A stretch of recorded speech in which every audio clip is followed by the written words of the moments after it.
cukup bukti. Tapi satu hal yang belum dicabut, dia itu akan dideportasi. Karena apa? Melakukan pelanggaran imigrasi. Nah, sekarang ini ya Rizik Syihab itu ingin pulang ke Indonesia tapi tidak mau dideportasi. Dia ingin pulang terhormat gitu. Nah, silakan aja lah urus begitu. Itu kan urusan dia dengan pemerintah Arab Saudi ya, bukan urusan dia dengan kita gitu. Pak, pelanggaran imigrasinya apa, Pak? Pelanggaran imigrasinya apa? Overstay. Saudara, kenapa saya diperiksa? Mereka mendapatkan laporan sampah dari negeri ini ya. Jadi mereka bilang ini zubalah. Nahnu nahsul alal maklumat kadhibah. Kita mendapat informasi yang bohong. Bahkan mereka bilang zubalah. Zubalah itu sampah ya, kawan. Informasi sampah tentang Anda. Nah, jadi katanya saya ini buronan, melarikan diri, ada persoalan hukum yang saya hadapi.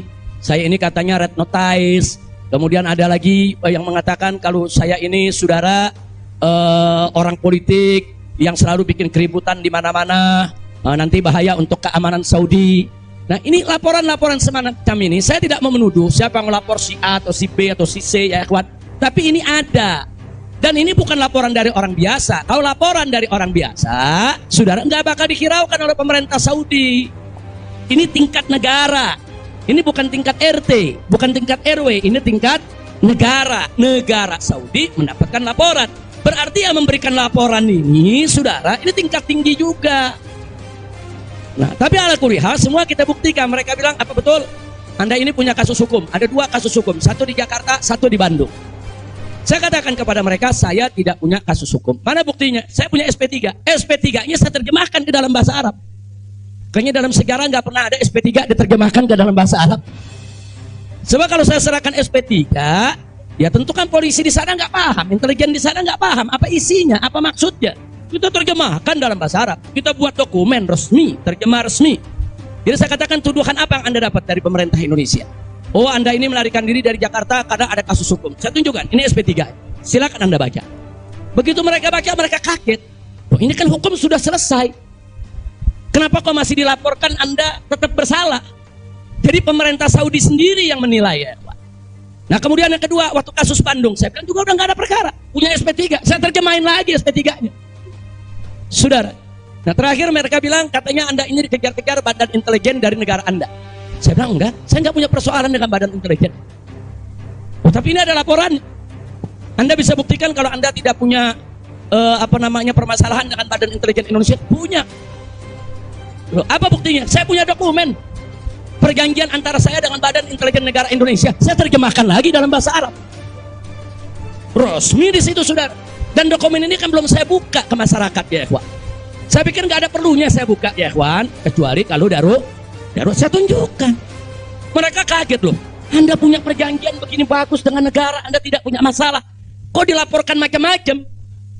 Nah, ini yang jadi persoalan ya, ikhwan. Ala kulli hal, singkat cerita, kalau saya cerita terlalu panjang, saudara, akhirnya pemerintah Saudi ini, otoritas yang berwenang di bidang ini, mereka justru akhirnya minta maaf. Mereka bilang, nahnu natawarrat, nahnu ghaltan. Kami salah, kami sudah melewati batas wewenang yang kami punya.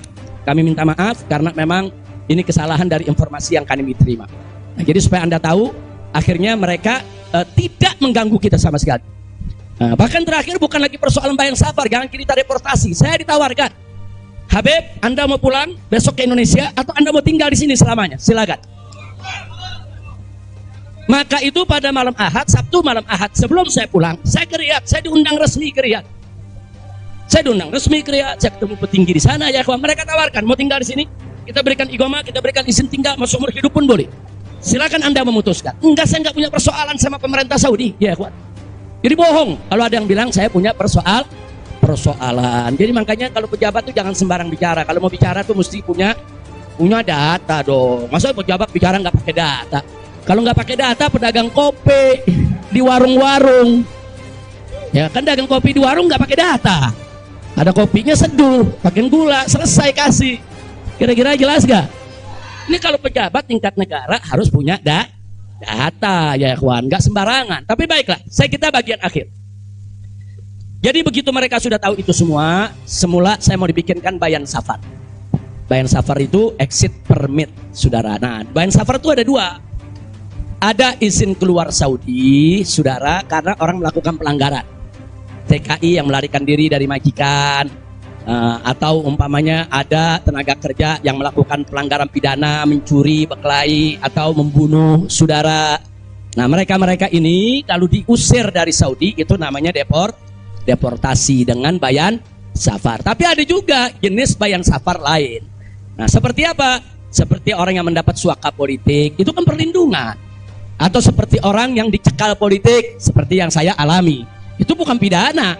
Atau seperti mereka yang kehilangan warga negara, seperti orang-orang Rohingya yang tinggal di Mekah, itu mereka nggak punya warga negara, saudara. Tapi kalau suatu ketika mereka mau pulang ke negerinya, diberikan bayan safar kalau mereka mau pulang. Nah, kalau mereka nggak mau pulang, mereka dijamin silakan tinggal di Saudi Arabia. Nah, jadi ini namanya bayan safar. Tapi ternyata terakhir karena mereka menyadari saya tidak bersalah, ini yang menarik ya. Mereka sendiri yang mengatakan, ya Syekh, Anda tidak layak untuk dapat bayan safar. Karena kalau Anda dapat bayan safar, nanti catatan overstay-nya itu nggak hilang. Nah, jadi dalam dokumen keimigrasian kan ada overstay, itu nggak hilang. Nah, walaupun Anda tidak dicegah, tapi catatan itu kan jadi buruk. Anda nggak pantas untuk mendapat catatan buruk karena Anda tidak bersalah. Jadi saya tanya, lalu apa mau diberikan? Jadi dibatalkan itu bayan safar. Lalu apa mau diberikan? Kami perpanjang visa Anda. Jadi selama 2 tahun lebih, 3 tahun setengah itu ya kawan, seolah-olah saya punya visa umurnya 3 tahun setengah. Tidak ada overstay ya kawan. Nah, cuman pada saat mereka tanya, mau diperpanjangnya sampai kapan ya Syekh? Dia tanya, saya mau sebulan, mau 2 bulan lagi. Saya katakan enggak, saya mau pulang tanggal 9 insya Allah. Jadi cukup bayan safar, bukan bayan safar, tamdidnya cukup sampai tanggal 11 ya kawan. Nah, cukup tanggal 11, tanggal 9 insya Allah saya pulang. Nah, jadi ini yang perlu saya sampaikan sekaligus klarifikasi, bohong. Kalau ada mengatakan saya melanggar aturan di sana, saya dicari, saya mau dipenjara, bohong. Nah, dan saya sesalkan kalau kalimat-kalimat semacam itu keluar dari mulut pejabat ya kawan. Kira-kira jelas tidak? Paham semua? Baik.